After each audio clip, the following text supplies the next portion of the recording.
Bonjour à tous, les ministères Notre Pain Quotidien vous proposent la méditation du jour.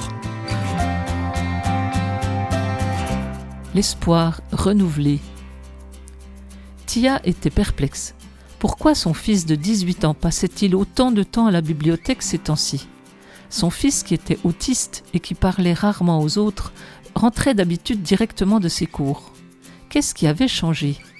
Son fils a fini par lui répondre « J'étudie avec Navin ». Navin était le compagnon de classe du fils de Tia. Il avait remarqué que ce dernier éprouvait des difficultés en cours et il l'avait invité à étudier avec lui. Cette amitié, la première en 18 ans, a grandement encouragé le père abattu qui n'avait plus aucun espoir que son fils se fasse un ami. Il a retrouvé l'espoir parce qu'une personne se souciait assez d'une autre en difficulté pour l'accompagner.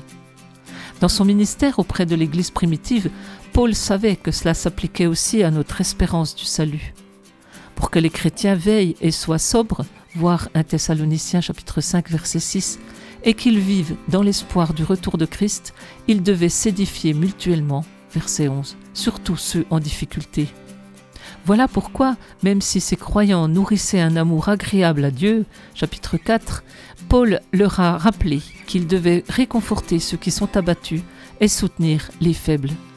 Quand nous voyons que des chrétiens sont apeurés, anxieux ou déprimés et que nous les accompagnons, soit pour les écouter et leur offrir un mot d'encouragement ou nous asseoir en silence à leur côté, Dieu peut nous utiliser pour leur apporter la force et le courage de continuer d'espérer en Jésus.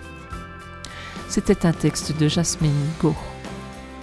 Qui dans votre communauté pouvez-vous accompagner cette semaine ? Que faire pour leur montrer que vous vous souciez d'eux ? Seigneur, aide-moi à prendre soin des gens abattus et des faibles, de sorte que leur espérance en Jésus soit renouvelée. Cet encouragement vous a été proposé par les ministères Notre Pain Quotidien.